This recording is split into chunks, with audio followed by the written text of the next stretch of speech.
Hi, in today's video, I'm going to talk about pranic energy and the Navel Center. A very important part of tantric practice is learning to build up one's energy. And one of the most important parts of the human body where we need to gather this energy is in the Navel Center. This is also called the solar plexus chakra. It's also called the hara, and in yoga it's said if you have a strong hara, you can never be defeated. This is the seat of our will, and those who have developed the solar plexus, which is an exercise in pure will, have a very powerful navel center. During the practice of Tantra, we must learn to generate energy at this point because it will help us to transform ourselves and to evolve. The energy generated at the navel center works its way up to the top of the head at the crown chakra, and this connects us with our higher self and with universal mind. When we learn to project energy from our navel center up to the top of the head, we awaken neurons in our brain. And this flow of energy to our brain mind is what opens up our consciousness to higher levels of awareness. The navel center is where we leave our bodies during the dream state at night to explore amazing worlds.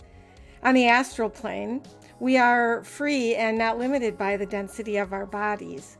We can also learn to project our consciousness out of our bodies at will. This is called astral projection. It's a technique that should not be attempted until a person is fully prepared, knows what to expect, and educated on what to do, because it needs to be known that a person must protect their astral body when they are projecting it. It is very important because you will meet very many beings on the astral plane, everything from disembodied souls to dark entities to even black magicians who work a lot on the astral plane looking for targets. As a matter of fact, I do a lot of my spirit releasement work on the astral planes, and I've met some pretty scary entities there. It's not something to mess around with if you do not know what you are doing. Tantra Kriya Yoga takes us into the state called Bindu. This is the state between wakefulness and dreaming, and hypnotists call this state the hypnagogic state. It's the state when lucid dreaming occurs. The energy that we gather through the solar plexus stimulation also stimulates the sexual glands of the body, and that is exactly what we are trying to do when we are practicing Tantra. The exercises help to strengthen these glands so that they can function at the most optimal level possible.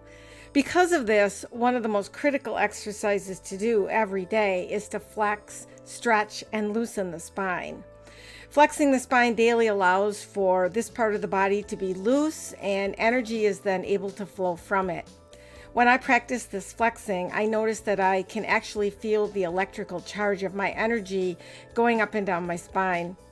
This is how we generate energy in our solar plexus, and we can build up a reserve there that we can draw on when we need to.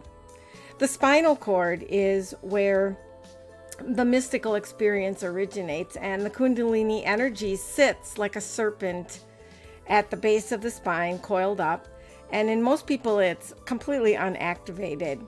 When we do the practices of Kundalini yoga and Tantra, however, the Kundalini energy is awakened and stimulates our endocrine glands.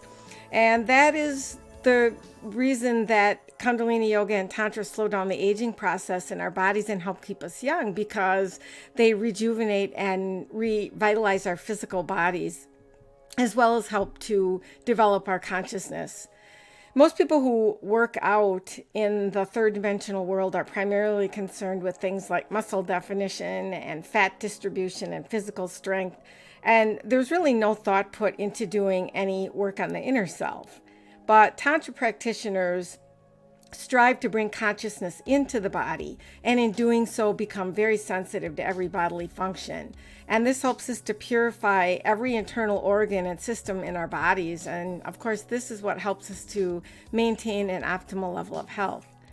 There's an entire body of science behind the biology of Kundalini. Many books have been written about it. After I started practicing regularly and experienced my awakening, my body completely healed itself. My entire focus turned then from external awareness to internal awareness, and from there I began becoming aware of my etheric body, which is made up of subtle energy flows. Tantric practices cleanse this etheric energy body by stimulating certain nadis, and these are energy paths, and chakras, which are energy centers in our bodies.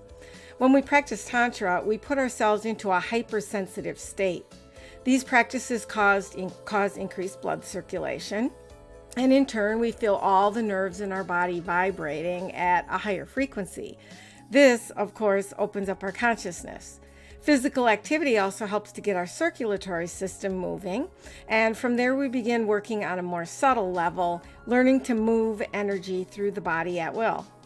Ultimately, we are trying to develop an awareness of everything that is happening both outside us and inside us as well. And after the physical activity, it is also important to sit for meditation. We learn through concentration and meditation to calm down and focus our minds. In other words, we use the mind to beat the mind through techniques such as breath and mantra. The untrained mind can only deal with the physical body in the limited five senses. After some refinement, the senses are able to see, feel, smell, and hear life in a more subtle level, the etheric body. One who is aware of this level can conceive of God as an essence beyond form.